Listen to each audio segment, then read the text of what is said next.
Good morning. It is 9:01 on March 21st, and I'm going to call this meeting of the Planning Commission to order. First, establish that we have a quorum. We have all 7 members here. The second item is the consent agenda. The commission may request for a consent agenda item to be moved to the regular agenda for presentation and public comment. Otherwise, the consent agenda will be considered in one vote. All items on the consent agenda have been recommended for approval by staff with no opposition received to date. Since some items on the consent agenda may require public hearing, the commission will accept public comment on any item on the consent agenda in one public hearing. The only item is the minutes from last month's meeting. So I'm going to open it up for public comment. I'm going to close public comment and take a motion.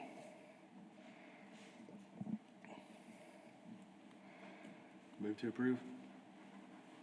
Okay. Second. We have a motion and a second to approve. All in favor say aye. Aye. Opposed? 7-0. Regular agenda, subdivision plats. The Planning Commission has final authority for approval. Appeals may be directed to the City Council. Item A, FP 22-06, the Enclave at Twin Oaks Addition, Section 2.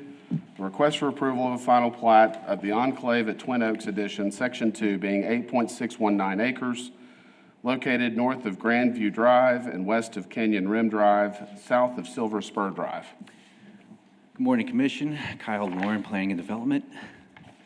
This is final plat, the Enclave at Twin Oaks Addition, Section 2, 8.619 acres, north of Grandview Drive, west of Canyon Rim Drive, District 6, Larry Miller, and Bonham neighborhood.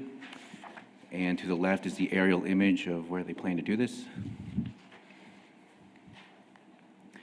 And this is the image of the final plat. I believe it is 31 lots that are being created out of this. Conformity with comprehensive plan and intent of purpose statements, the proposed final plat will have residential lots platted from it. The property will have Rs1 zoning consistent with Rs1 policies of the 2009 update to the city comprehensive plan. The final plat will conform to the intent of purpose statements outlined in Chapter 2 of the Land Development and Subdivision Ordinance. And our recommendation is to approve the final plat of the Enclave Twin Oaks Addition Section 2, subject to 4 conditions of approval. No delinquent taxes on subject property. Prior to plat recordation, submit plans for approval illustrating the proposed installation of a water main and required service connections. 3, prior to recordation, submit plans for approval illustrating the proposed installation of a sewer main and required service connections.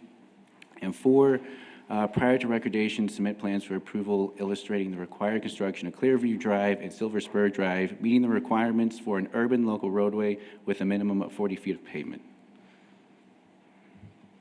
Any questions? Anyone have questions for the staff? My only question, the aerial Yes, sir. doesn't seem to match up with the plat. That's true. All of this, I believe, is the Enclave at Twin Oaks, Section 1. And correct me on this, Jeff, but I believe it was platted before, and this is Section 2. So the whole green line there, as you can see on the aerial, is the entirety of the Enclave at Twin Oaks. And this plat here is just Section 2 of that. That's correct. It's at the corner of Canyon Rim and Grandview. If you look back at the aerial, kind of in that southeast corner. Yeah, the southern Yes, section sir. of it. Yes, Okay. sir. All And right. there were no variances requested on this. So. Anyone else have questions? All right, we're going to open it up for public comment.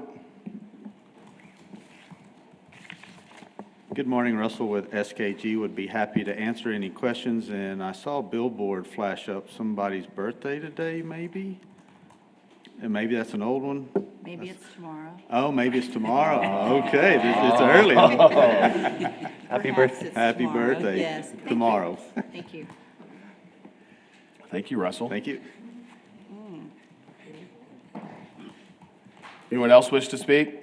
All right, we're going to close public comment and take a motion or any thoughts. Move to approve as presented. Second. All right, we have a motion and a second to approve as presented. All in favor, say aye. Aye. Aye. Opposed? 7-0. Item B, FP 22-07, Prestonwood Addition. A request for approval of the final plat, Prestonwood Addition, Section 8A, located south of Sherwood Way along Appaloosa Trail, being 9.278 acres. Good morning, Commissioners. Rafael Alvarado, Planning Department. This is the Prestonwood Addition, being 9.278 acres, south of Sherwood Way and Appaloosa Trail, outside of city limits. This is recently annexed land. It is in the RM1 zone district. The neighborhood is the vision plan.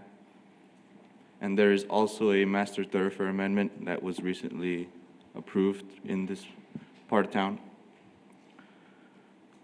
This is the plat. It's a final plat. Prestonwood Addition, Section 8A.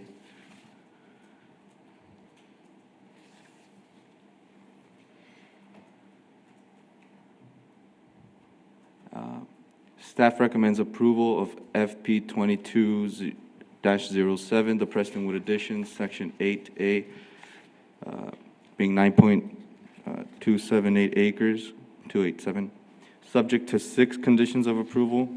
The first is a tax certificate. The second condition is that prior to plat recordations, prepare and submit plans for approval illustrating the required construction of Appaloosa Trail. The third condition is a drainage study. The fourth condition is prior to plat recordation, please note on the plat a fire hydrant and fire department access note. Okay. The fifth condition is a sewer main, the construction of a sewer main, and the sixth is a water main.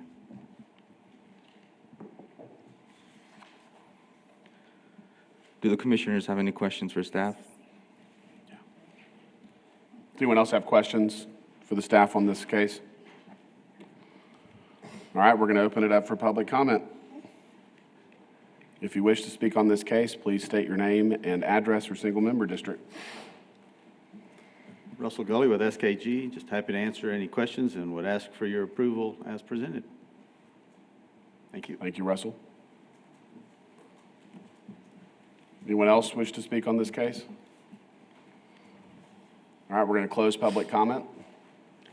Make a motion to approve as presented.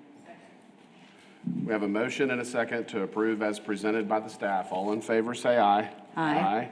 Opposed? 7-0. FP 22-08, Shannon Medical Center, Downtown Campus, Section 4. Request for approval of a replat Shannon Medical Center, Section 4, being 5.304 acres, located northeast of North Oaks Street, east of College, and East College Avenue, and variances from the subdivision ordinance, Chapter 10, 3A1, to allow Woodrow Street to maintain a 42-foot right-of-way, and Chapter 10, 3A2, to allow Woodrow Street to maintain a 33-foot paving width with curb and gutter. This is the final plat, Shannon Medical Center, Section 4, 5.304 acres, to the east of Magdalen Street, west of Oak Street, and north of College Street, District 3, Harry Thomas, in the downtown neighborhood.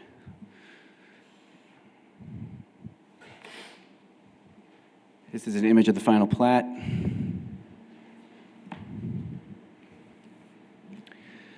And this is the variance requested. Woodrow Street's an urban local street, required 40 feet pavement or 36-foot pavement width, 4-foot sidewalk. And I will say it was recently changed to 40 feet right-of-way. That is correct, John, the last council, they approved that, or? Yes. City Council did approve changes to the street widths as you all had recommended. And so you'll see a couple of times today where when these applications were filed, there was a variance request that is now no longer needed because of the ordinance change. But at the time these applications were filed, the variance request was necessary. Okay. And I will say I did make mistakes on these pavement widths and right-of-way widths. It should be 33 feet pavement width and 42-foot right-of-way width. So the only variance that we would be looking at today would be the paving width, because it's 33 instead of 36. But, and having 42 feet of right-of-way, they don't need to go forward with the variance now, because it now meets the 40-foot criteria that John just explained.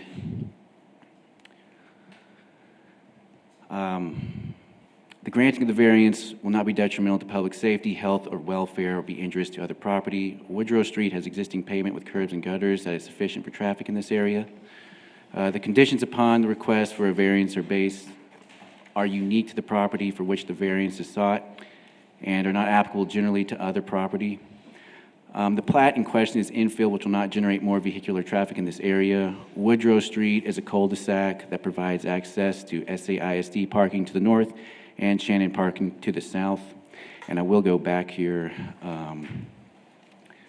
It's to the north up here. You can see it just dead ends there. And I forget the name of the campus that's to the north. I know it's the old, I think, ASU campus.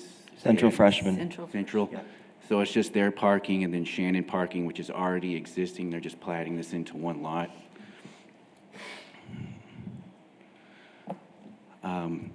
Because of the particular physical surrounding, shape, or topographical conditions of the specific property involved, a particular hardship to the owner would result.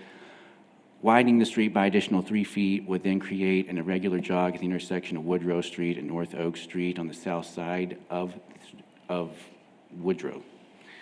The variance will not in any significant way vary the provisions of applicable ordinances. Staff does not believe that the applicable ordinances will be significantly varied if the variance was granted. Our recommendation is for commission to approve the first replat of final plat of Shannon Medical Center Section 4, and to approve the requested variances subject to 3 conditions of approval shown after this slide. 1 is no delinquent taxes on subject property. 2 is to obtain approval of paving width variance from the Planning Commission. And 3 is actually irrelevant because of the right-of-way that we discussed earlier, so it's only actually 2 conditions of approval on this. Sorry if that was kind of minced, but any questions on this at all? Anyone have questions for the staff?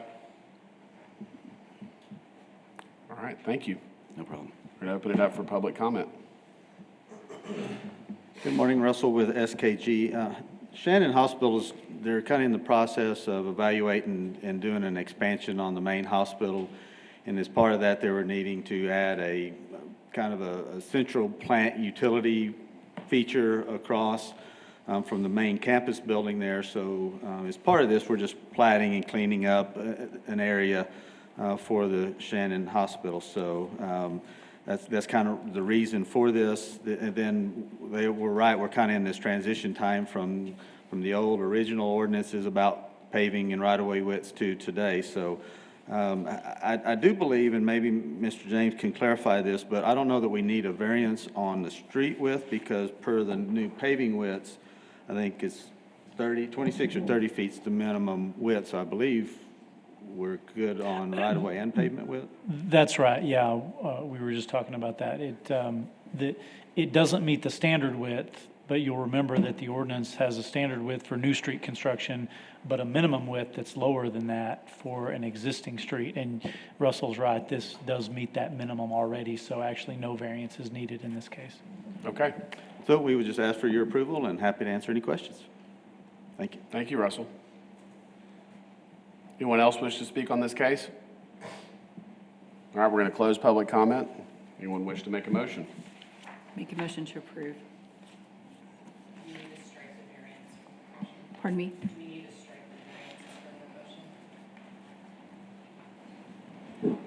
Since it's not required, I don't think so, but I mean, if you want to clarify it in the motion, you can.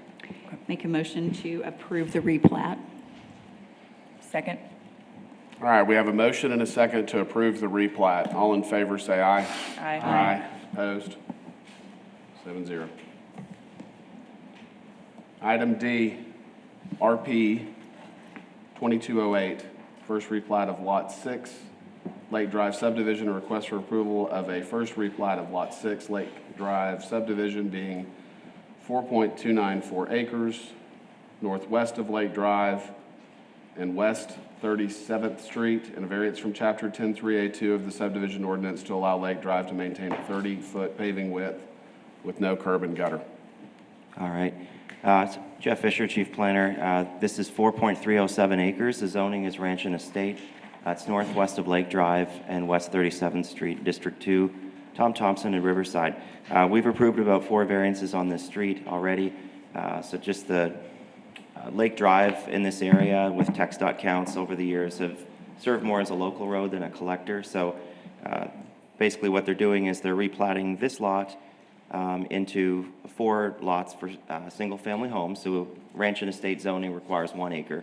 So each lot will be 1 acre and have the 150 feet of lot frontage. And then, as mentioning, the variance would be to allow the 30-foot paving to continue in lieu of the required 50 feet. Now, again, well, actually, in this case, they would need the variance because Lake Drive is still a collector road. So that's correct, John? Okay. 60 notifications went out. We didn't receive any responses. This is looking north on Lake Drive and then south on Lake Drive. So it really serves as more of a rural ranch estate housing area, not an urban area. So again, even though that's a collector road, one day it's going to get more intense, but right now we're okay with supporting the variance on the 30-foot paving width. This is west at the property. Staff's in support of the plat and the variance. For the plat, it's Ranch and Estate zoning. The future land use, half of it is commercial on the west side as you get towards the Bryant side, but again, that's only applicable if you do a zone change. The current zoning, Ranch and Estate, prevails for building permits, so they'll be able to move forward. And the replat is consistent with our purpose statements in the subdivision ordinance. Looking at the paving width, again, text dot counts are low, so it does serve more as a local road. It's an infill development. Lake Drive is definitely adequate for 4 more homes there. And again, making them do another 10 additional feet of pavement would be probably, in this case, it'd be like 8 feet because it's 48 feet now. I think I'm right about that. Would just be cost prohibitive to have to put in curbing just for a few homes. So staff recommends approval of a first replat of Lot 6, Lake Drive, approval of a variance to maintain a 30-foot paving width without curb and gutter for Lake Drive, an urban collector street, subject to 5 conditions of approval, and they are tax certificate, some minor change, just putting the owner-developer block. There's 2 owners on this. They're just showing his husband, and also show the wife's name on there. Install any necessary water and wastewater service lines. 4 is a drainage study, and 5 is, again, the variance condition. So if the variance is approved, this condition won't be required. Any questions or comments for staff?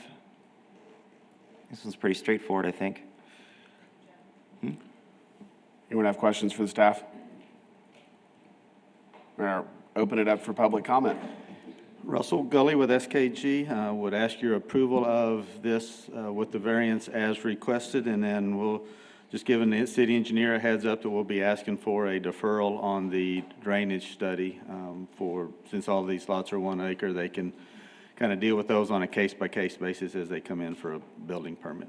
Be happy to answer any questions. We just wanted to confirm the city engineer was okay with that deferral on the drainage study.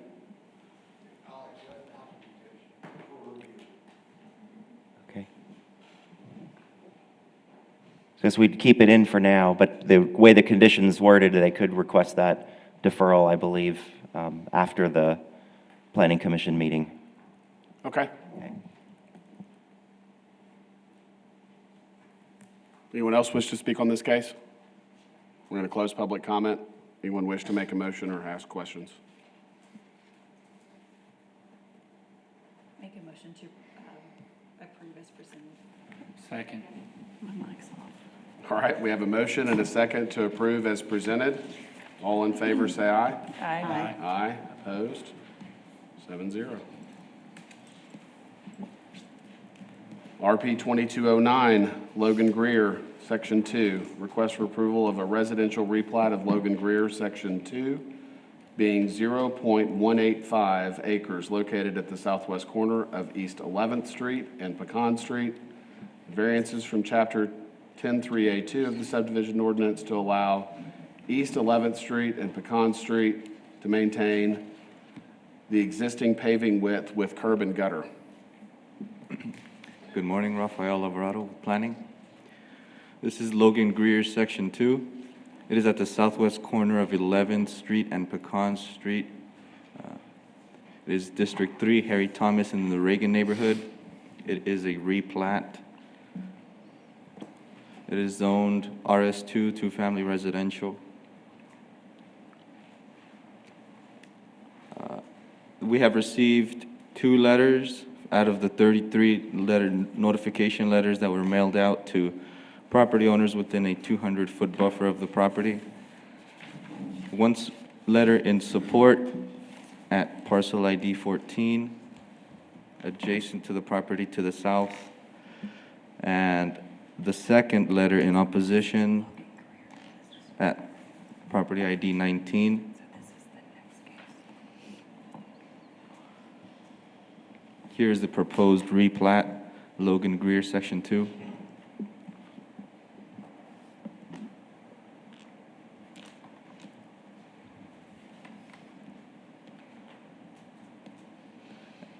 And staff recommends approval of the replat of Logan Greer, Section 2, being 0.167 acres, subject to 4 conditions of approval. The first condition is a tax certificate. The second condition is a variance. The second and third conditions are variances on paving widths for East 11th Street and Pecan Street. However, in a previous case, we've established that with the revisions to the paving width standards, those variances are no longer necessary. The fourth condition is, prior to plat recordation, submit a revised plat illustrating the reservation of necessary easements to encompass the existing sewer main crossing the property. Do the commissioners have any questions for staff? I have a few questions. Anyone? No question? Okay, so what triggered the replat of this lot? I believe the building has been demolished. Okay, The previous building, so it requires a replat. so they're going to build a new structure on this. Yes, I believe so. Great. Okay. Thank you, Rafael. I'm going to open it up for public comment. Anyone wish to speak on this case, please come forward, state your name and address for single member district. Russell with SKG. They were going in for a building permit, and the legal description has 2 parallel offsets in it. So the subdivision ordinance allows you to only have 1 parallel offset in the description. So it had functioned for years and years kind of as that property, but Okay. because of the new regulations, they had to go through the platting process to put a house back on there. So be happy to answer any other questions. I think we're good. Thank you. Thanks, Russell. Anyone else wish to speak on this case? I'm going to close public comment. Take a motion. I have a question of staff. So on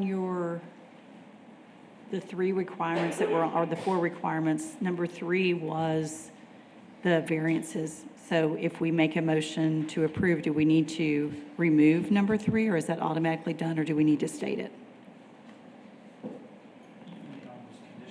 The conditions. The road width variances that are on the conditions of approval.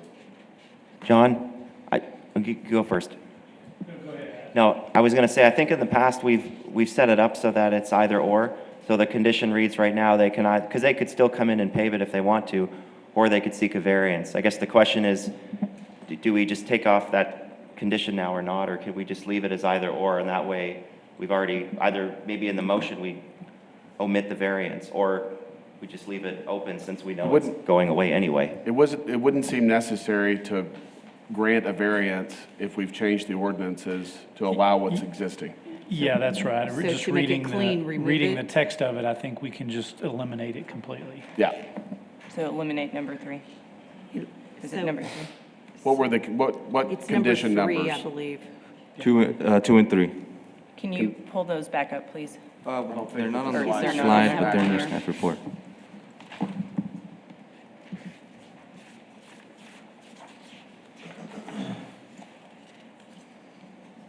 So 2 and 3.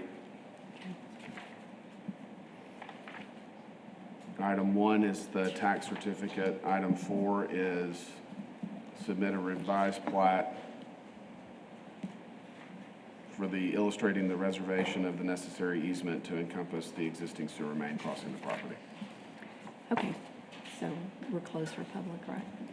Yes. Okay, I'd like to make a motion to approve and remove conditions 2 and 3. Second. Okay, we have a motion to approve striking conditions 2 and 3 from the staff's recommendations. All in favor, say aye. Aye. Aye. Opposed? 7-0. RP 22-10, first replat of lots 5 and 6, Block 20, Prairie Edition.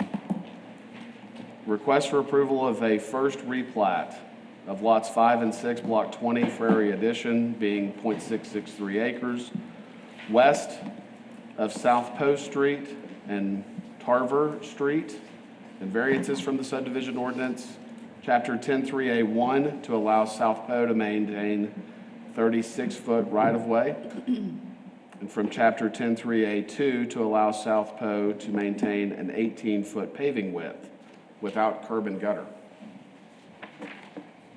All right, thanks, Commissioners. Our next case today is first replat in lots 5 and 6, Block 20 Prairie Edition. So this is a unique situation. These are they're two remainders of original platted lots. So they were long and skinny, and then over time, people started to sell them off, doing illegal splits without coming in for subdivision plats. So what this will do is it'll clean this up and turn these two remainder pieces you can see here into by the black line in the middle into one lot, and they'll build a house. Pretty straightforward though, Rs1 zoning, so that'll allow that. This is in District 3, Harry Thomas in the Fort Concho neighborhood, and they're going to a couple variances as well, even with the new standards on the right-of-way and the paving width. They'll get to those in a minute. So zoning's Rs1. There's the pretty big lot for one home, but again, they don't have a lot of frontage. So South Poe is a very short end of the street, which hits Tarver and then turns into an L shape there. So most of their development is going to be on that corner. There is some floodway very close to the bottom, but nowhere close to where they're going to build that home. So that note is in there as well about getting engineering approval if they were ever to build close to that. They're requesting a 36-foot right-of-way, 50 feet's required, and an 18-foot paving width. 40, again, a new street would have been 40 or 36. An existing street would be 26. They're way under at 18 feet, so we'll go through that now. 60 notices were mailed out. The owner to the north, I just passed out that letter, opposed it. I'm not sure why. I may have just saw that in the mail. So that's the one opposition letter counted. So this is a unique area. Two things to note as you're looking at your variance decision today. As I mentioned, a new right-of-way would need to be 50 feet, so that would be another 7 feet of their incremental half to get to 50 on their side. But this is a very short street. It's only about 300 feet on South Poe.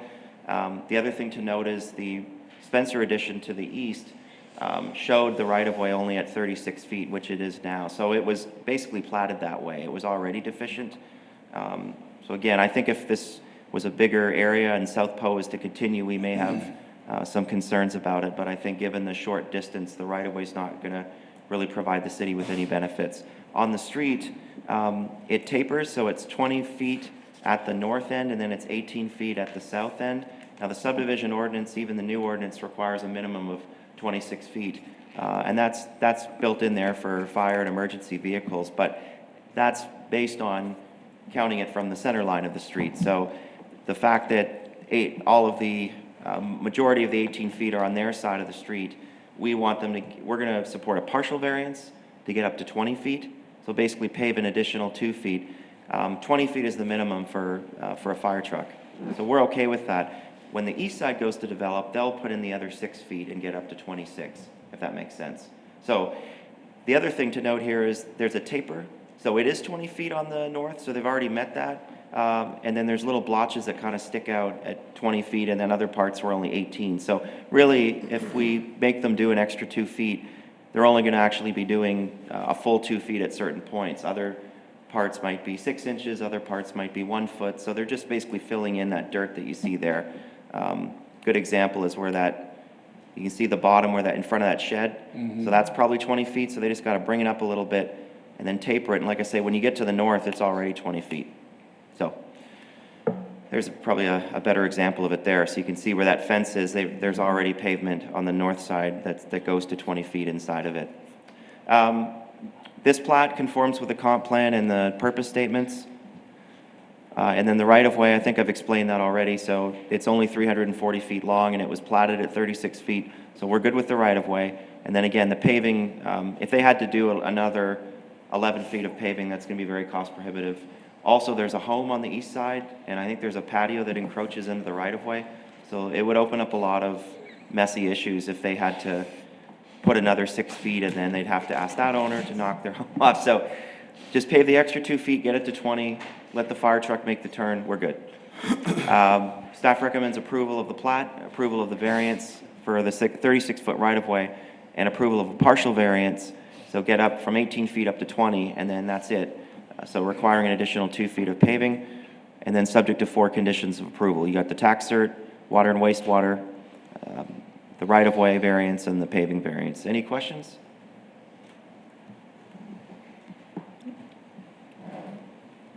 Anyone have questions for the staff? So what happens if there needs to be a truck go down there right now? That's a good point. I'm not sure. I think it's one of those things where anything that's already in place is legal non-conforming until there's a trigger. And so the trigger is now that they're platting, they need to bring it up to the code. How wide is Tarver? Tarver, I believe, is, well, I didn't measure that, but I believe Tarver is at least 26 feet, I would have to guess, when I went out there. Okay. So Tarver's probably okay. It's just a really narrow street that was kind of left over from platting over the years. Yep. And so this is the last guy that just wants to put one home in the middle of it. Okay. I'm going to open it up for public comment. Russell with SKG would ask for your approval as presented with the variances requested, and be happy to answer any questions. Any questions for Russell? And your client's good with putting in 2 feet of paving? Yes, they'll work that in. We'll have a discussion with the city engineer trying to figure out how we just kind of go scab that on to the edge of it there, but yes. Thank Great. you. Anyone else wish to speak on this case? I'm going to close public comment. Anyone else have questions or wish to make a motion? Make a motion to approve as presented. Second. All right, we have a motion and a second to approve as presented by the staff. All in favor, say aye. Aye. Opposed? 7-0. Related comprehensive plan amendments and rezonings. City Council has final authority for approval of comprehensive plan amendments and rezonings.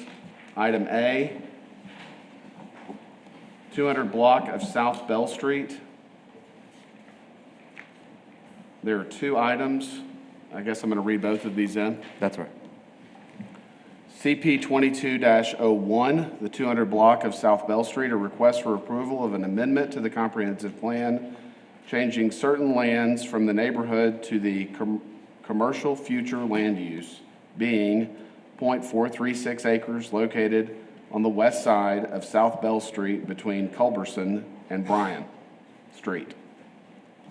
Z 2205, 200 block of South Bell Street, a request for approval of a rezoning from the single-family residential to the general commercial zoning district, being .436 acres located on the west side of South Bell Street between Culberson Street and Bryan Street. Rafael Alvarado with planning. So this is the satellite image of the proposed properties to be rezoned and the change in the vision plan.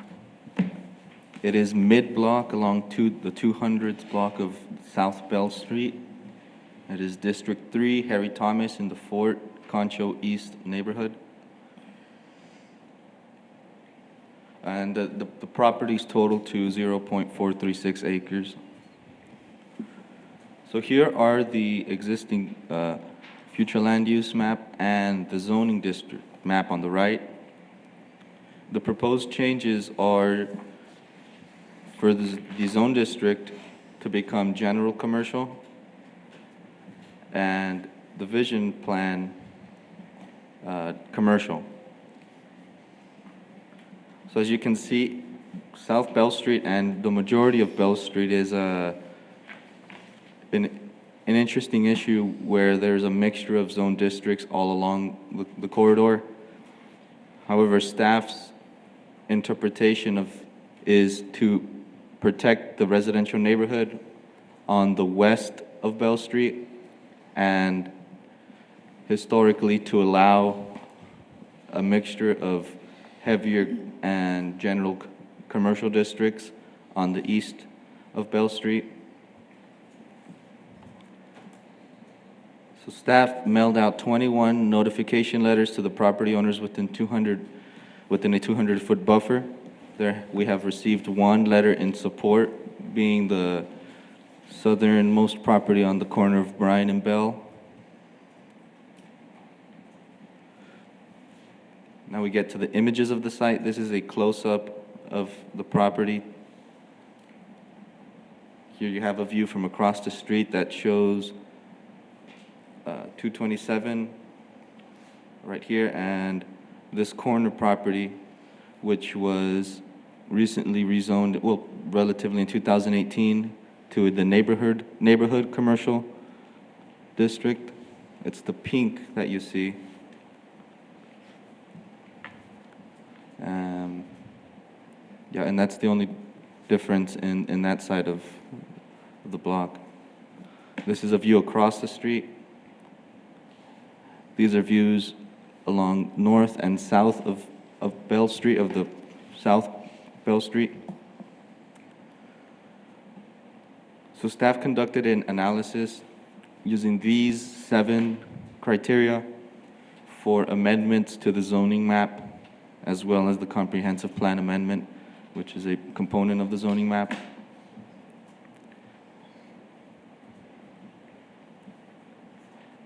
Staff recommends denial of Z22-05, 227 South Bell Street, 0.436 acres, for a request to amend the comprehensive plan district as well as the zone district.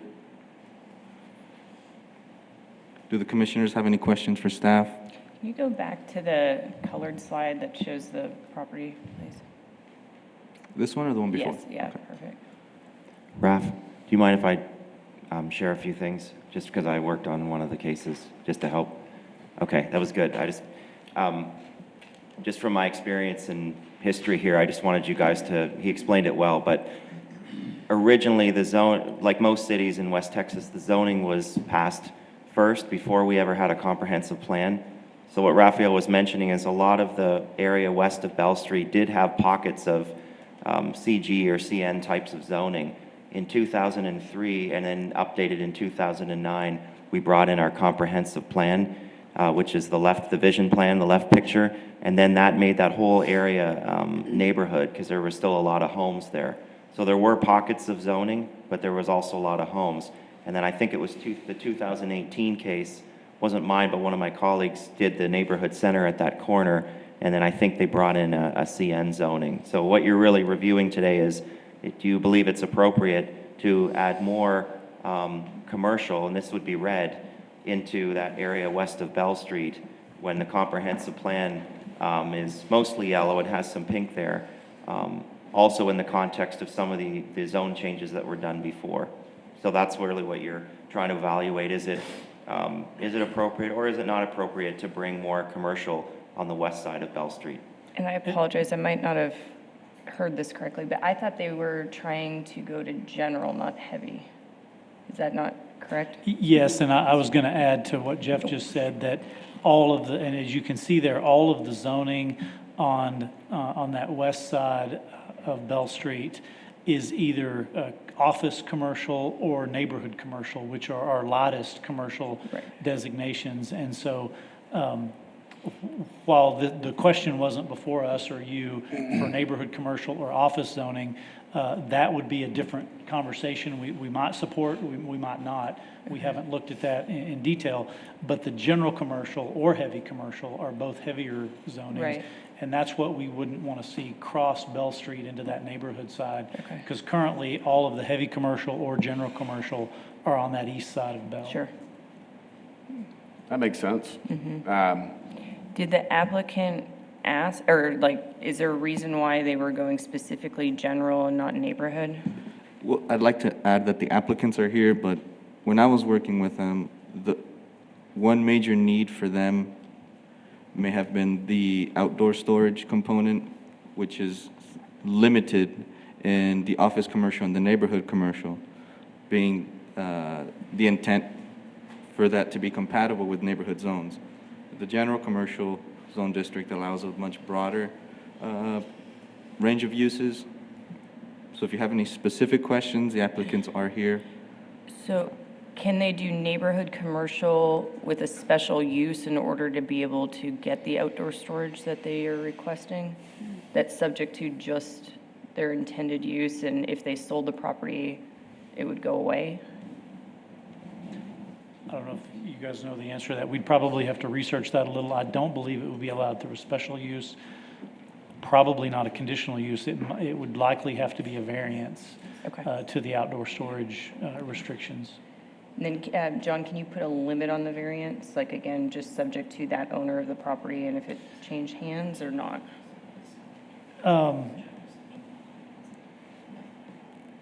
The zoning board of adjustment, who would grant that variance, has leeway to put limits on it. I don't know if they can limit it to a particular owner. They could limit it to a particular use or a particular kind of operational parameters. I'm not sure if they can limit it to a individual owner. Okay, thank Yeah, you. we can research further, but I think the issue is the zoning table in the ordinance for outdoor storage limits CG to 10%. And so I don't think they can do through a special use or anything. If they had an acre, they could do a PD, but they don't have an acre. Okay. So I don't think there's a way around that, but we can research for sure. Okay, thank you. I would just add that part of our concern is this is a neighborhood, and I think one of the reasons we would be opposed to a heavier commercial is the outdoor storage. So I don't want to give the impression that we would support some type of variance or conditional use if that was possible.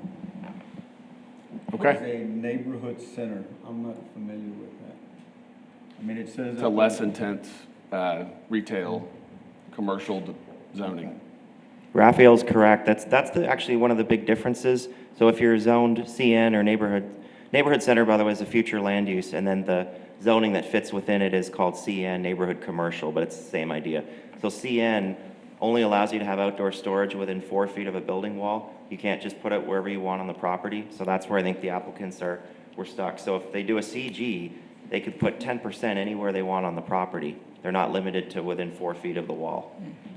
So the picture of the shop type building, is that on the subject property or is it on the pink property? This stuff across the street? No, go back one.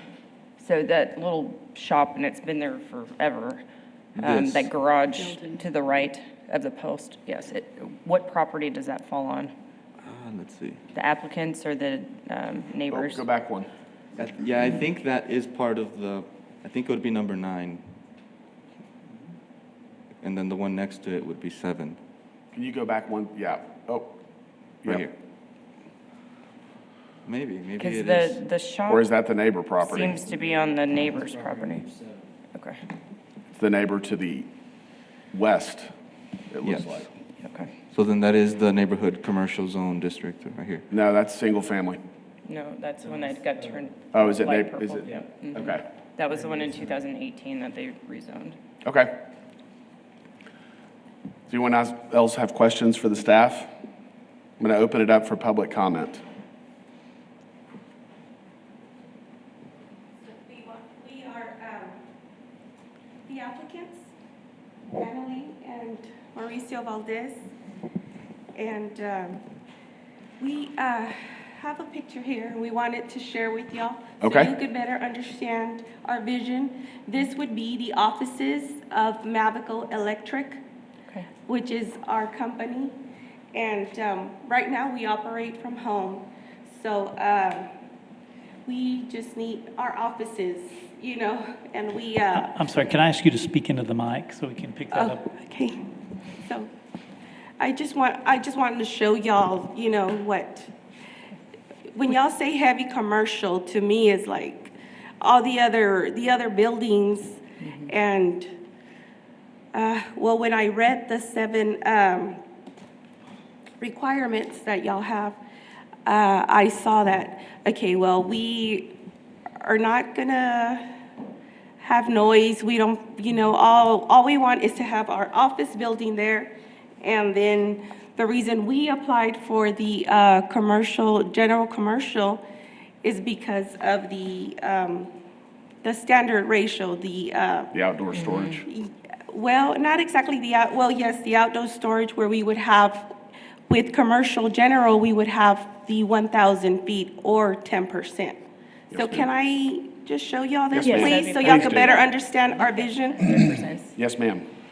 So this is what we're talking about why we didn't do commercial neighborhood, because this would be only 50 feet. And this would be fenced in. So basically the storage that we need would be fenced in according to the compliance. Yes, ma'am. And that would be for our trucks, our enclosed trailer, and our flatbed trailer, which would only, you know, be there when we're not operating, when we're not, during non-business hours, which would be the weekend. We just need somewhere to protect our property, which would be just fenced in. This might be a silly question, but I really don't know the answer to this. So since it's a flatbed trailer, an enclosed trailer, they're work trucks, and they're movable, is that actually considered outdoor storage? Because they move from location, it's not like they've got, that does not sound like storage to me.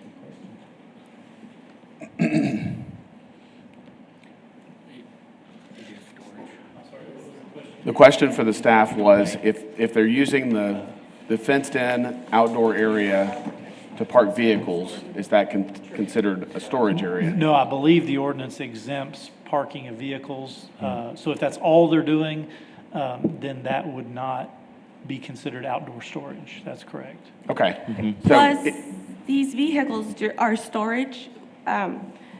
They would not be there during business hours, which would be Monday through Friday, because all these vehicles would be out on the field. Right.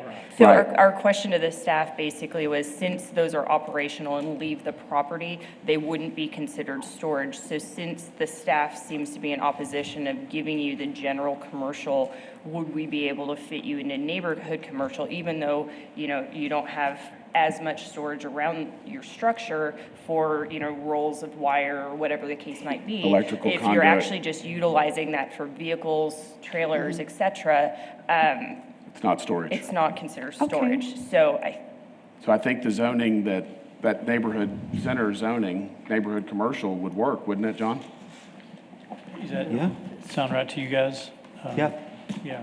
All the setbacks are the same. The only difference is the bulk, so I think they're limited to, and that's a fairly big lot. I'm assuming you're not covering more than 60% of the lot with your office No. building? No. Okay. So And then I you can have to meet the show you setbacks as well. So you can, yes. So does that make sense to y'all, since your vehicles leave the property? We're not considering that Yes, storage, so that will like. basically, that was the purpose of me bringing that drawing, Right. so. No, and we appreciate that. Thank you. It's so much easier visualizing it. Yes, so y'all could have a visual image of what, you know, that is the purpose of that fenced area. There's Now- the distinction, the difference being if you had construction materials, electrical materials that you were storing outside, No, that's what sir, we they're- would not want, yes. That's what the city is trying to avoid having done Right. on this site because it backs up to residential homes. And then, But a parking area Right. is sufficient, is, And we Right. wouldn't want to have any of our Sure. material exposed, Yeah. you know, to theft, weather, or et cetera. right. Question the staff, so the fence that they have planned around the perimeter to protect their belongings, that's not an issue in neighborhood commercial, correct? No, as long as that it stays within, I believe it's 4 feet in the front yard, that's fine. They can put a fence there. Okay. okay, so do we need to change the zoning request that they've made? How do we proceed? You are able, under our ordinance, to approve what they've requested or anything less intensive. So since they've requested general commercial, you could approve that, or you could approve neighborhood commercial or office commercial, anything less intensive. Okay, so between neighborhood commercial and office commercial, I mean, I just What- feel like if the property right next to it was zoned neighborhood commercial, why? it would That make wouldn't be- sense. yeah. There's an area north there that's office, is why I was. Right. I think from an intensity standpoint, they're very similar. Right. What could be done in office that cannot be done in neighborhood? The big difference is retail. So actually, they could do. Probably broader to have neighborhood than office. You could have Yeah, if office. they ever sold it one That's day, right. then they'd have a little more, we call it highest and best use. They'd have a little more property rights with CN versus CO, but Okay. their business would be allowed in both. Okay. So would neighborhood commercial work for you guys? Yes, I believe so, if that's what, you know. Again, Okay. it would give you Those the are our ability to needs. do what you wanted to. It's just, again, the only limitation is, again, keeping your supplies, like rolls of wiring, et cetera, which doesn't sound like you'd want to anyway. don't want so- to. Okay. You want that inside? Especially right now with Yeah. prices, you know, Yeah. through the roof. Right. Yes. Yes. Before we Okay. vote, could we just give staff maybe 30 seconds just to verify that there's no issues, hiccups with the storage, but I think they said there's going to be, I think it's the same. I'm gonna continue public comment, if you don't mind, and make sure No there's problem. no one else that wants to speak while the Thank you staff for reviews. listening. Thank you. Thank you, guys. Does Thank you. Thank you. anyone else wish to speak on this case? Just want to say one more thing. Yes, ma'am. By the way, my husband is the one that did this. That designed it? Yes. Very nice. Yes, It looks great. Excuse us. thank you. Thanks, guys. Okay. No one else speaking, I'm going to close public comment. Wait just a minute. We're going to let the staff review the zoning and make sure that we're okay to, So actually, Maybe the propose. storage is the same, so they'd still be allowed to, you know, if you're putting a ladder or some buckets or some bricks, you could go within 4 feet of the building wall. So you still don't lose any rights on that. And actually, if you do CO, you take away the retail and some of those other uses like an oil change that you might not want. Right. And they can actually, their floor area ratio is bigger too, so they can add more buildings in the future with CO, which might help them in the future versus CN where they'd be limited to 60%. So they have some advantages of CO. And then for staff, we're also not worried about retail and other types of uses going in there. So that might be a win-win to do CO. yes, sir. Open it up for public comment. Sorry about that. Jeff, what is the fence height in CO? Because I think they're looking at a security fence for their Yeah. property, and I think the 4 foot might be a challenge, but I'm not 100% sure. Same, yeah, CO or CN or CG, it's all 4 feet, excuse me. 4 feet maximum in the front yard, whether you're CO or CN, so that's the same. You need more than a 4-foot fence? In the back. In the back?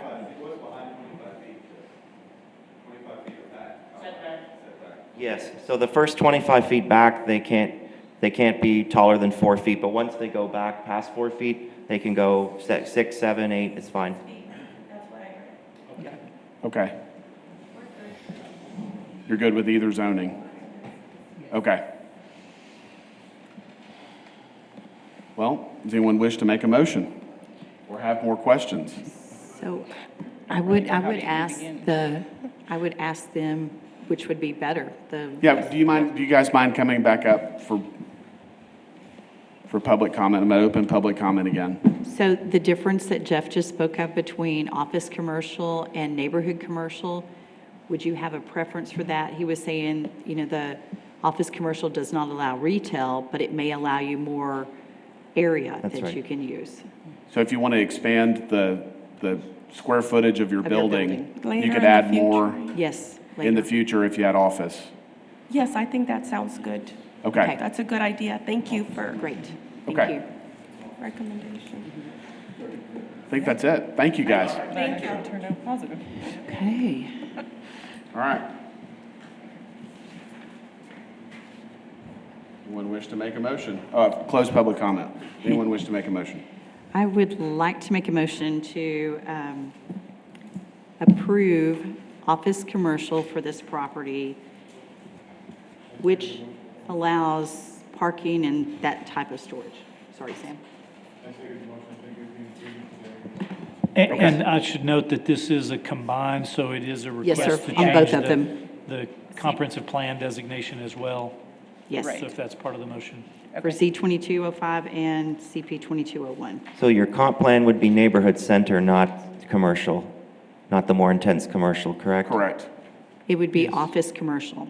For the zoning. For but the then zoning. The future land use plan would then need to be neighborhood center, just like the property to the south. Okay, Oh. yes, Okay. correct. Anyone want to second that? Sam, you? Okay, very good. So we have a motion and a second to approve a change to the comprehensive plan to neighborhood center and to rezone these properties to office commercial. All in favor, say aye. Aye. Opposed? 7-0.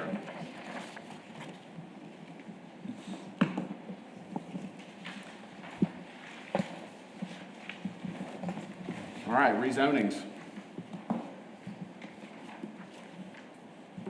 City Council has final authority for approval of rezonings. Z 2204, 430 West Avenue X, a request for approval of a rezoning from the single-family residential zoning district to the neighborhood commercial zoning district, being .149 acres located at 430 West Avenue X.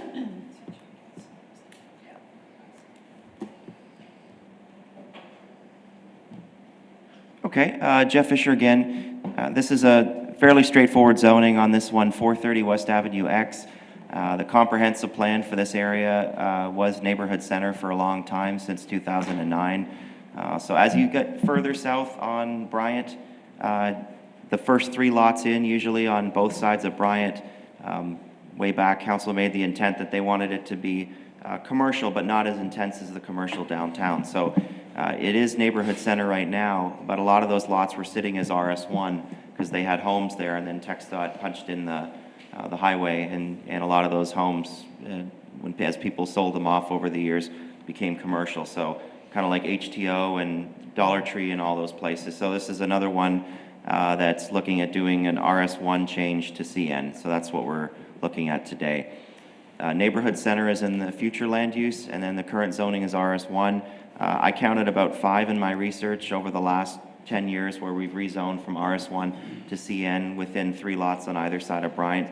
So you can see it on the zoning map, all those pink, these were all done within the last 10 years and changed from RS1 to CN zoning. Dollar Tree's down here, H2O is up here, so this is just another commercial rezoning that follows that street pattern. 22 notices were mailed out. We didn't receive any in support or opposition. Here's a picture of the property. So it's that last lot with the driveway next to this home. They will have to put up a privacy fence when they come in for their building permits along the east side of the property to screen from that home, but otherwise they would be allowed to have retail commercial services there. And again, these are neighborhood commercial and not CG. This is east of the property. This is looking north. This is an existing, I think it's an electrical place, but it's zoned for retail, that little plaza to the north. And then this is looking south. We've also put a note, unless TxDOT, they haven't given us construction plans yet, but unless TxDOT puts in the sidewalk within the next 6 months or before they get a permit, they'll have to put in a sidewalk along there. Again, that's not subject to today, but we just wanted to note that for record.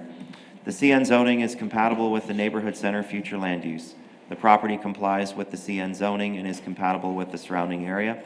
And the property remains vacant as RS1, so one of the criteria is looking at, is there any reason to change the conditions? And we believe here that CN would be more appropriate close to Bryant than probably putting in a home there.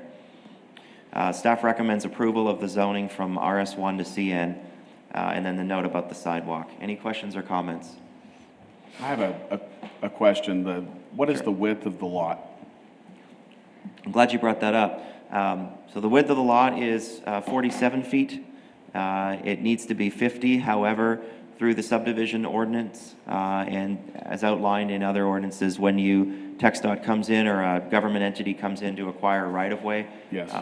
that still allows the lot to be legally platted and the zoning to move forward, even if it's less than, only if it was taken legally through a right-of-way, and it was. So we still believe at 47 feet, that'll be sufficient for them to put a retail building there in the future. Okay. Any other questions for the staff? Thank you, Jeff. We're going to open it up for public comment.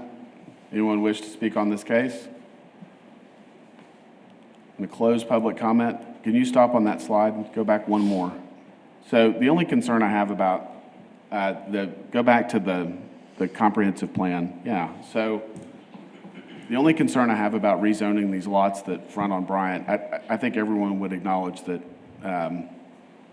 commercial makes sense on this frontage. The depth of these lots is a little concerning to me. There's not a lot you can do with a 47-foot wide lot on Bryant Street with commercial. And they have applied for a variance, I believe, on the setback from Bryant.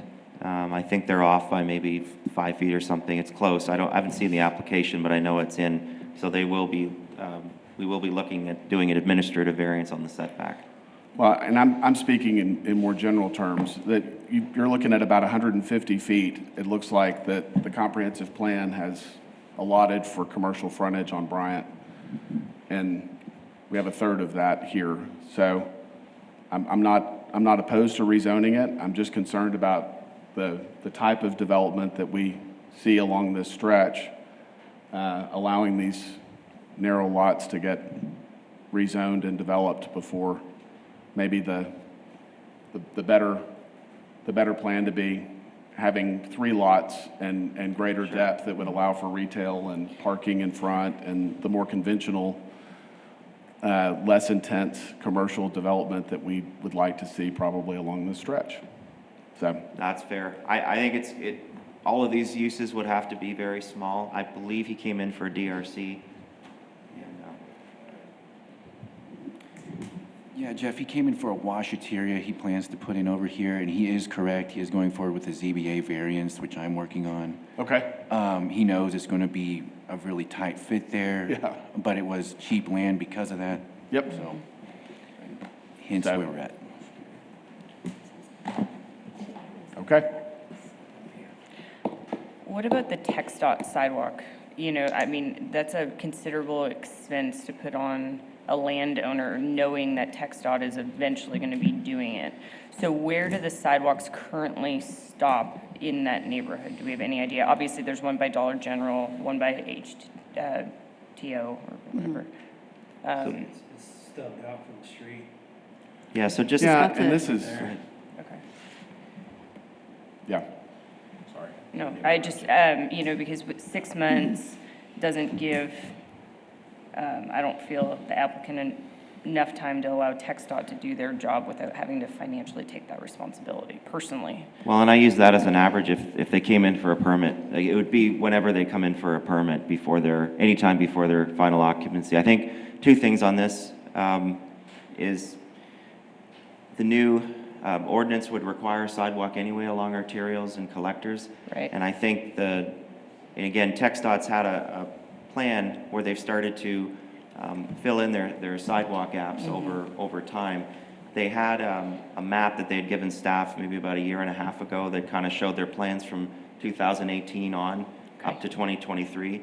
My understanding from talking to one of our previous engineers he said that two things. In this area, their plans don't necessarily equate to their actual, like their map is not the same as a approved construction plan. Okay. So they, maybe in a sense, they probably shouldn't have given us that map, because then it kind of sent staff, oh, okay, they're gonna do this.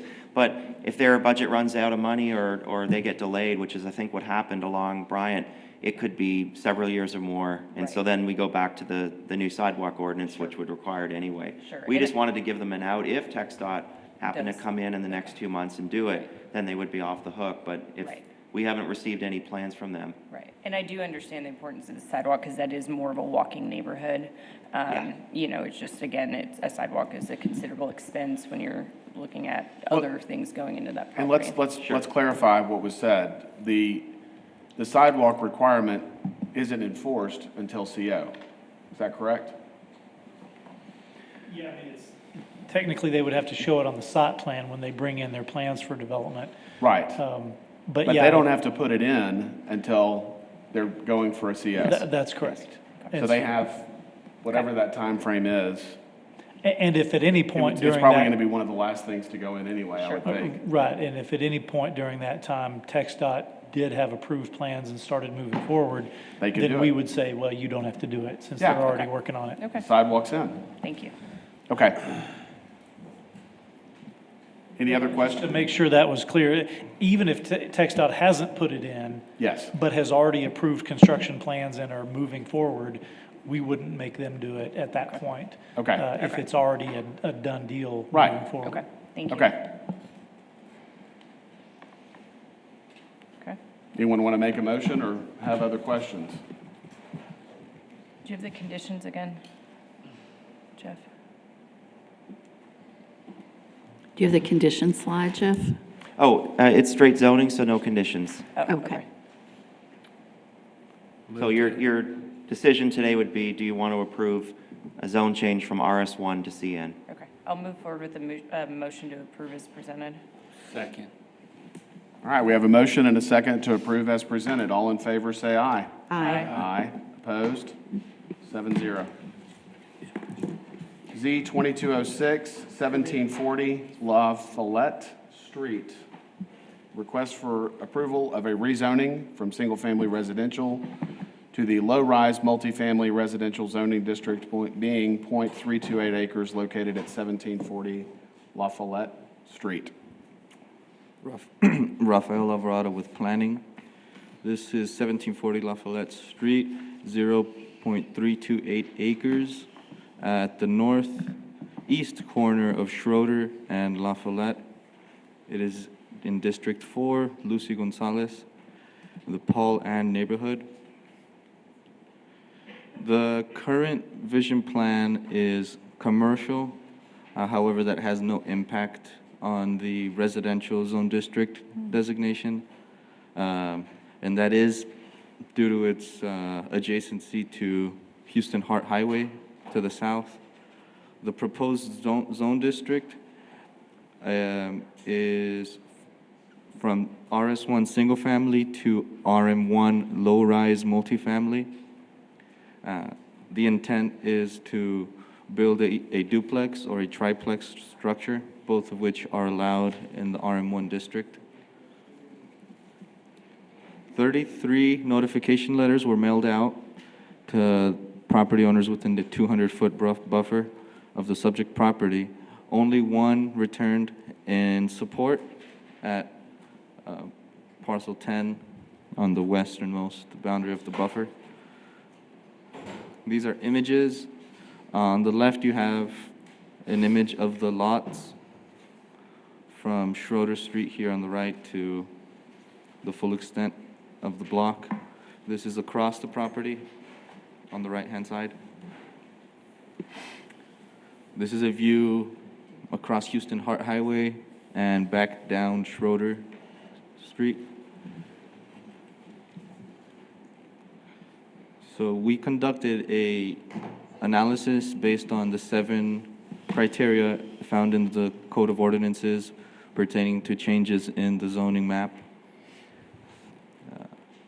And staff concludes, we recommend approval of Z 22-06, 1740 Lafayette Street being 0.328 acres, subject to no conditions of approval. I apologize there. It's a straight recommendation to recommend approval of the zone change.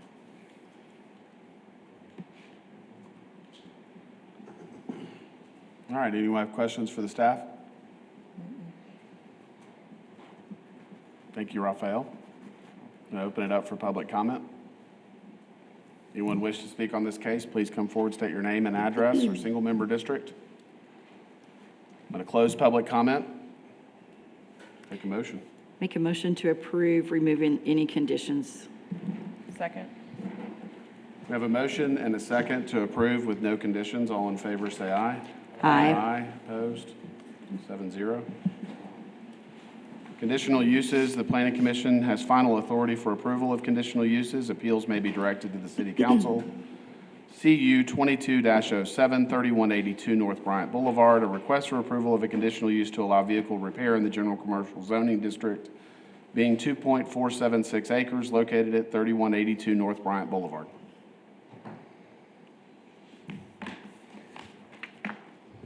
All right, our next case today is a conditional use for a vehicle repair shop. This is going to be for Caliber Collision. It's in District 2, Tom Thompson in the Riverside neighborhood.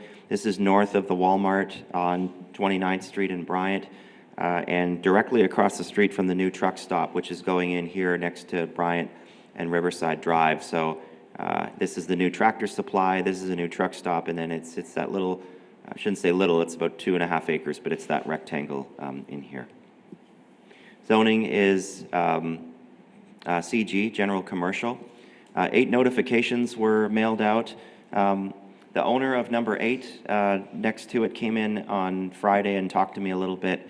I explained to him what the business was, and I guess he just was a little bit opposed. He wasn't sure what his plans were for his property yet, and I think was just maybe a little bit concerned. So that does count as one opposition on number 8. This is the concept plan that the applicant has provided us. So it's approximately 16,100 square feet.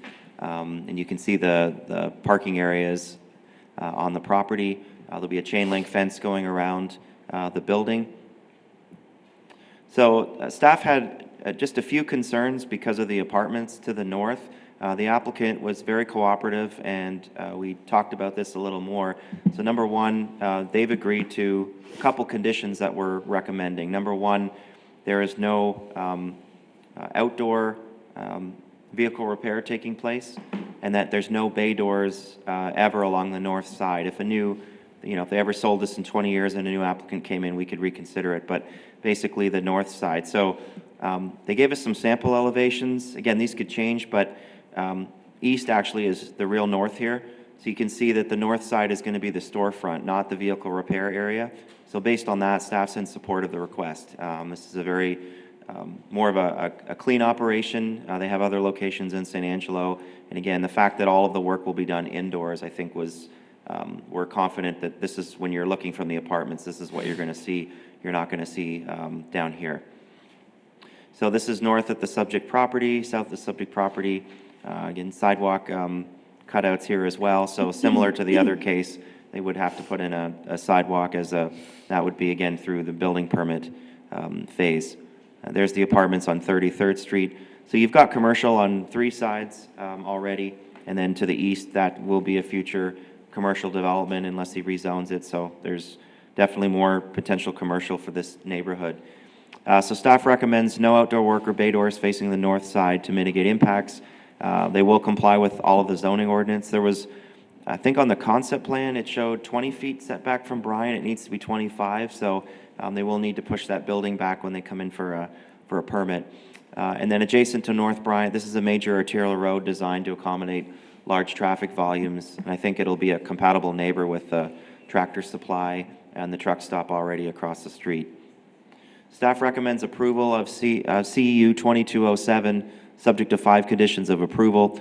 So the properties generally conform with the CG standards. They will. All lighting, if provided, shall be fully shielded. They didn't show any lighting plan, but this is basically just put shields on the, caps on the lights. The applicant shall obtain all required permits from permits and inspections. All vehicle repair and maintenance shall be conducted inside the enclosed building, and no service garages or bay doors shall be installed along the north elevations of any buildings or structures facing West 33rd Street. And then the note about time of permit, the applicant will be required to submit a site plan showing the building is 25 feet back from North Bryant Street, or request a variance. Any questions or comments on this one? Can you go back to, excuse me, the drawing? Sure. Okay, so go one up. I'm sorry, Jeff. Oh. The other. Oh, up. okay. The other up, okay. So on the. So east is actually north. So the one on the top is the north elevation. Okay, and so how is that building, if you'll take me back to that other drawing now, so how is the build, does it face 33rd Street? Does it face inside the parking lot? I'm confused on that. The applicant's here to verify what I've stated, but my understanding is the top picture is what you're going to see from 33rd Street from the apartments. Okay.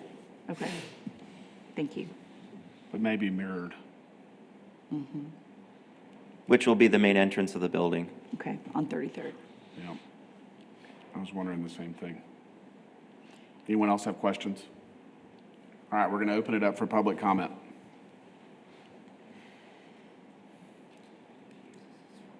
Okay, great, thank you. Joe Dell, Cross Development, 4336 Marsh Ridge Road, Carrollton, Texas. Thank you, Mr. Fisher. Thank you, Commission. Here to answer any questions, and naturally we would ask you to support or approve the conditional use permit. Answer the questions on the layout of the building. So this is just a rendering of a sample building, but the east elevation is actually the north elevation. That's what will face 33rd Street. And then what you see is the south elevation is actually the east-facing elevation, which will be shielded by the fencing. The bay doors on the south elevation is actually the east elevation. The north elevation that's labeled is actually the west elevation, so it will front Bryant predominantly, is that long section.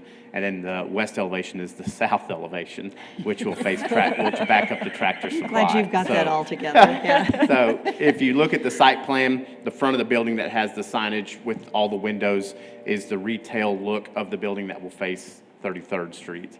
And then the more industrial look will be the one that will face Bryant. The longest run will be that what's called the north elevation, but is actually the west elevation. And then the south and west are the ones that will be surrounded by the storage parking, which I think this was up, is that right? Oh, I'm going the wrong way, maybe. Okay, I Go back messed the it other all way. up. Which one was up? Was this back? Yep. There we go. Keep going. Okay. What you see is the parking stalls, that L shape around the building. Those are the two in the detail bay in the back and the parts bay. Those are all that are what are on the other elevations. Your west and north that are labeled are actually east and south. It's super confusing, and apologize for the misorientation of the directions there. Mo, would answer any other questions you may have. No, that was great. So the north elevation is actually the west elevation, and that's what you will see driving down Bryant. Correct. That's correct. Yes, sir. And so you've really kind of oriented the entrance interior to the property, to the east side. Correct. The east elevation is the north elevation. The entrance comes off of Kind of in that West 33rd Street. kind of in that top corner. Correct.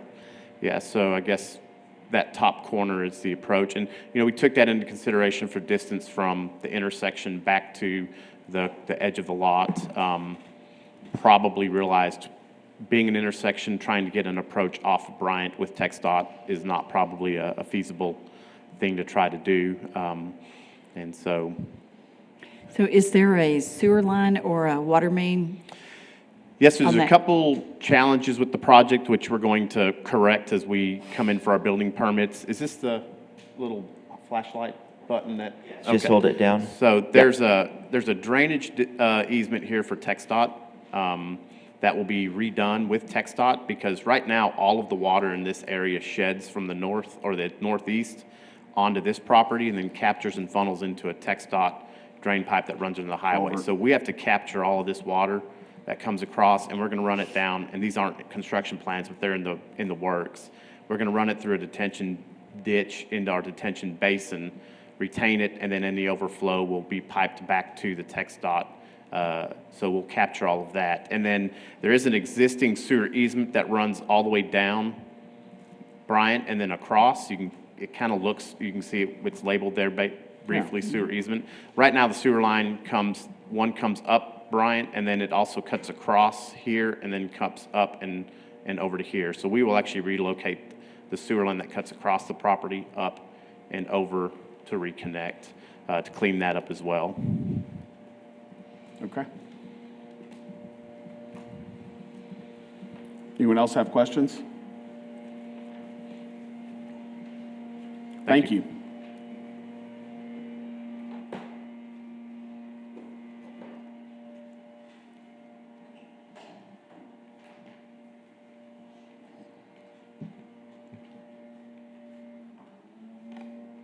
All right. Anyone else have questions or want to share thoughts or make a motion? I move to approve as presented. Okay, we have a motion and a second to approve as presented. All in favor, say aye. Aye. Opposed? 7-0. Text amendment. City Council has final authority for approval of text amendments. A, public hearing and consideration of an ordinance amending Chapter 12, Planning and Development of the City Code of Ordinances, Exhibit A, Zoning Ordinance, adding Section 205, Site Plan Review, to establish a formal site plan review process and ensure compliance with recent changes to state law. Well, good morning, Planning Commission. Aaron Benoit, Assistant Director of Planning and Development Services. This morning, I'm going to present to you our site plan ordinance, which basically has these goals that we've kind of laid out to try to explain why we're doing this. So the first goal is we really don't have an established codified process for our site development. They're kind of all over in our ordinances, and so this is one spot that we're trying to say, developers, here's what we're going to say that you need. Here are the basics for how to develop a site and do a site plan. It's also trying to provide some consistency, as well as just here's what the general review requirements are, how it sets a timeline for city staff to get reviews that meets our state laws, which is compliance with the House Bill 3167, which some of you probably have heard as the shot clock bill, and they modified it to not just be plats to be reviewed within 30 days, but development and site construction plans to be reviewed by city governments within 30 days. And so we're trying to put this into our code to become compliant. And then the last thing is provide 2 tiers of site plans instead of everybody being the same. Have one tier that basically is new construction or major expansions. And so like the Caliber Collision, they will be a major site plan. But then if you are doing a small addition, or maybe you're putting some canopies over some existing parking, those would be minor site plans. They wouldn't have to go to the full extent to upgrade or update their entire site. And so those are just some of the major things that we're looking at. It is designed to, as we've heard from the development community, sometimes after their plat process, they'd like to go ahead and lock in or be vested in the site development rights. This actually gives a process to do that instead of having to do your building permit right at the same time. We still offer that. If you want to do your site plan concurrently with your building plan, you can. But some developers, especially those that are looking from outside of San Angelo wanting to come in, they may look at 18 months in advance to say, all right, we want to lock in this site, and maybe the stormwater ordinance or some other ordinance changes in between there. Well, they vested their rights in to that previous ordinance that the city has. So currently, we have a 10-day review process that we go through with staff with all of our site plans. Basically, if the site plan is turned in the week prior, the next week, the city staff review it and give comments back out to the development community about if it's meets our standards or if there's something that needs to be changed. Again, a site plan would be valid for up to 18 months in advance, and then say they pulled a building permit, then it would be good for another 18 months. Now, there are probably some cases, and you can probably think about some of our larger apartment complexes or things like that, or maybe even a Shannon project, they say, well, is 36 months enough for them? We do have some ways that we can extend that through our planning director, that he can extend that as need be. And this does actually will meet the House Bill 3167 standards, that we have basically now just 3 ways we can answer back to an applicant: approved, approved with conditions, or disapproved. They don't give us a whole lot of give and take on that, but that approved with conditions, and we have a revision timeline that we've built into ours. It's just kind of our site plan process. If you wanted to put it on a process, where it triggers something, the staff does the review, they send that review to the applicant. If they have to revise their site plan, they can send it back to us. We send it back out for review, and then it's got an approved site plan that has a digital stamp on it, and we can stamp their hard copies as well if they choose to, and so that they have that in their pocket. You can see the different groups that review this, so all the way from our planning staff, engineering, streets, waters, building permits, and our fire marshal office. They're the ones that typically look at what's going on the site. Does anything need to happen on the site? So we have that kind of time frame within us. You see that the blue arrows that come back, sometimes those revisions, if they're significant, take a little bit of time and come back to us from the applicant, and we kind of put that's the applicant time frame. Everything else is a staff time frame.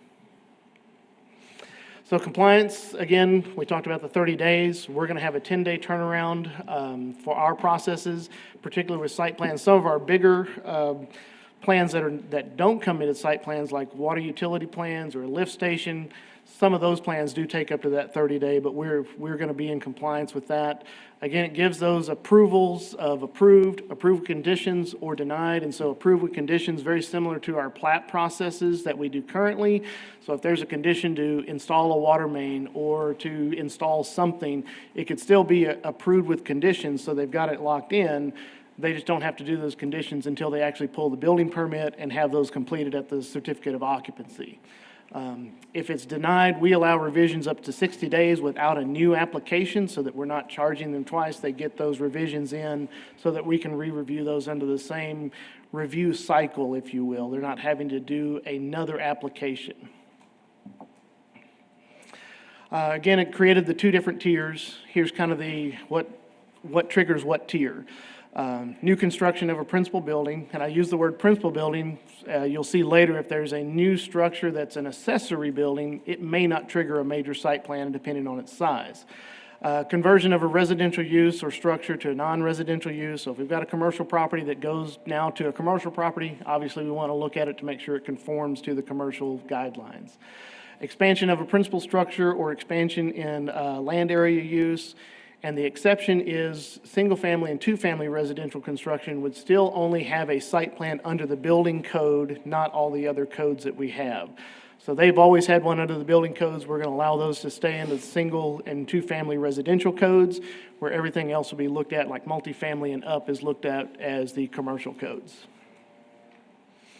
So a minor site plan, it's an accessory use which is incidental to established commercial development, resulting in no change in use, no increase in traffic or business activity. So, if it's used for storage, or maybe it's used for parking, or, something that's accessory to even the office staff that are just going to be using that, not more customers, if you will.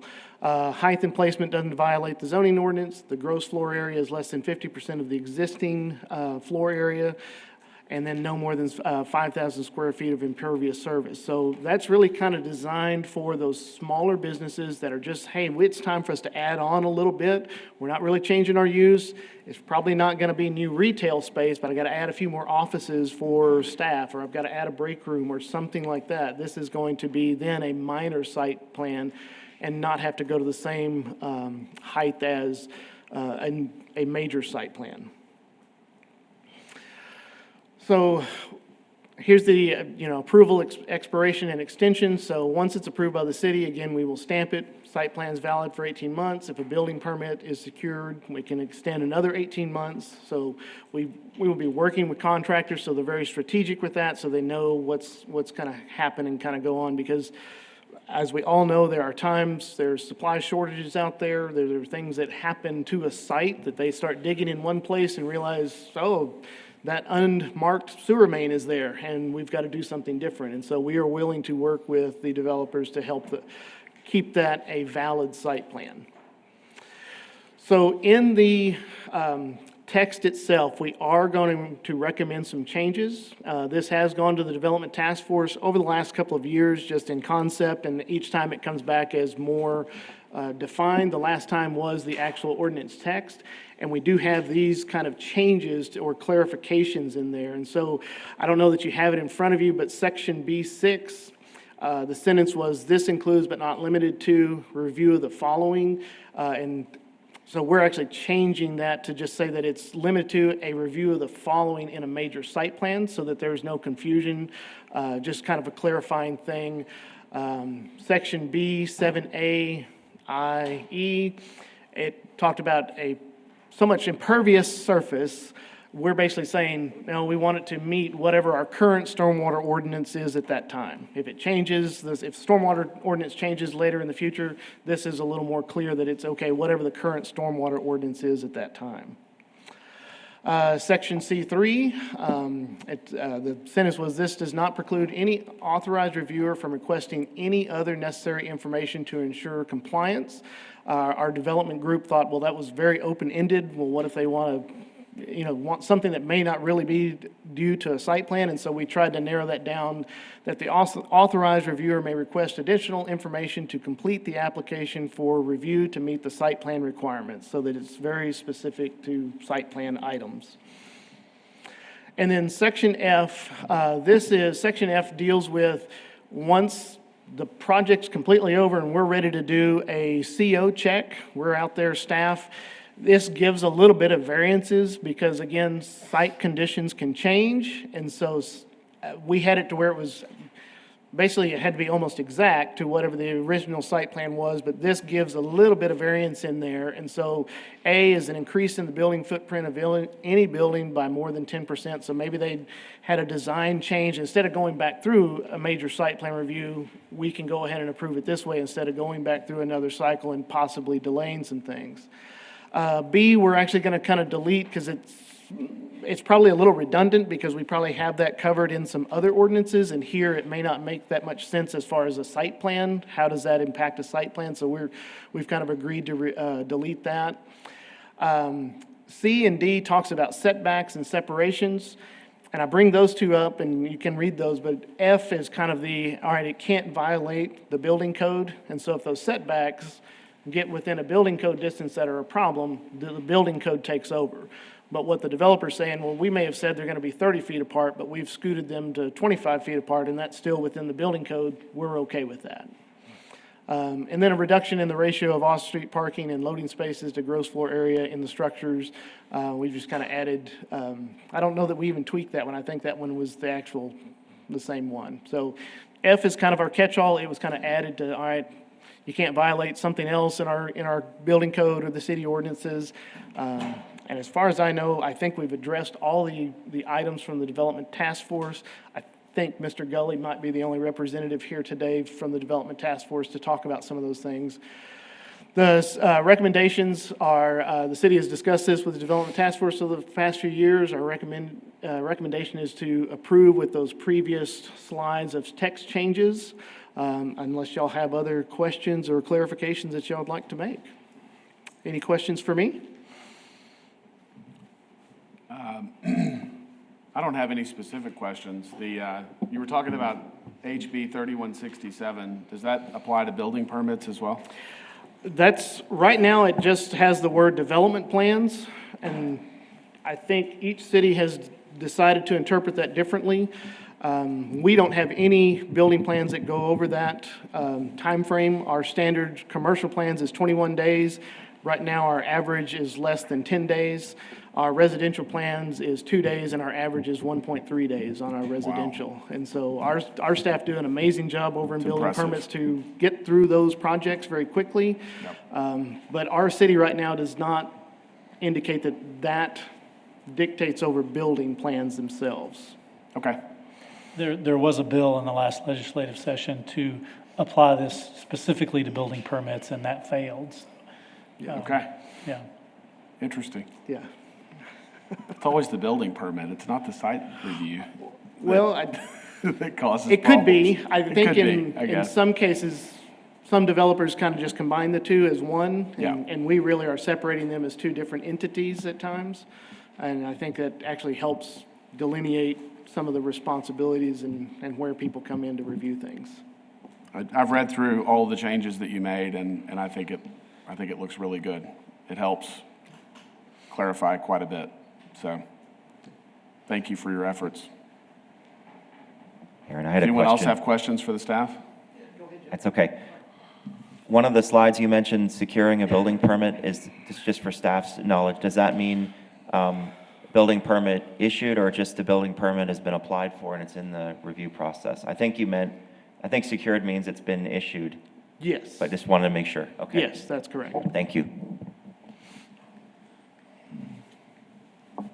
All right, I'm going to open it up for public comment. Russell Gully with SKG, we're supportive of this as is updated and revised. I guess it kind of triggered a question when Mr. Vanoy was talking about development plans. Does this also include engineering plans when we submit water and sewer and street designs to engineering now? That's a good question. That's one of those that is, It's a gray area. it's a gray area, and it hasn't been determined for sure. Because nobody from engineering's here, so I can't pick on them too much, but, we just had one of the city engineers leave, so, Aaron talks about how great the building permit and all those reviews are, and he's correct there, that the engineers are engineers and they're busy and they got a lot going on, so 3 to 4 weeks is kind of at best from when we get plan review comments back from them. So I don't know if it's an issue or not. We'll kind of keep working through that, and we try to get them in as soon as we can and work through that with the engineers. But we're supportive of this, and thanks staff for working with us. Thank you, Russell. Anyone else wish to speak on this? I'm going to close public comment. Do you want us to vote in support, or what do we need to do as a board here to move forward? Yes, this is a formal text amendment to the zoning ordinance, so it would be a motion to approve the changes to the zoning ordinance as recommended, Okay. if that's your intent. I would make a motion to approve as presented. Second. All right, we have a motion and a second to approve as presented by the staff. All in favor, say aye. Aye. Opposed? 7-0. The next item is public comment. Issues or concerns not on the regular agenda may be raised by the public at this time. Citizens should speak from the podium, address all comments to the dais, and begin by stating their name and address or single-member district. Please limit all remarks to less than 3 minutes. All right, we're going to close the public comment section. Director's report. Yeah, I only had one thing just to note for you all. At their last meeting, the city council did approve the changes to the right-of-way and pavement width ordinances, as we alluded to earlier in the meeting, as well as the sidewalk ordinance. So those are finally done with those. So I think that wonderful. makes everybody happy. Very good. Future meeting agenda and announcements. The next regular meeting of the Planning Commission is scheduled to begin at 9 a.m. on Monday, April 18th, 2022. Adjournment. Make a motion to adjourn. We have a motion and a second to adjourn. All in favor, say aye. Aye. Aye. Opposed? 7-0. It's 10:40 a.m. Thank you all.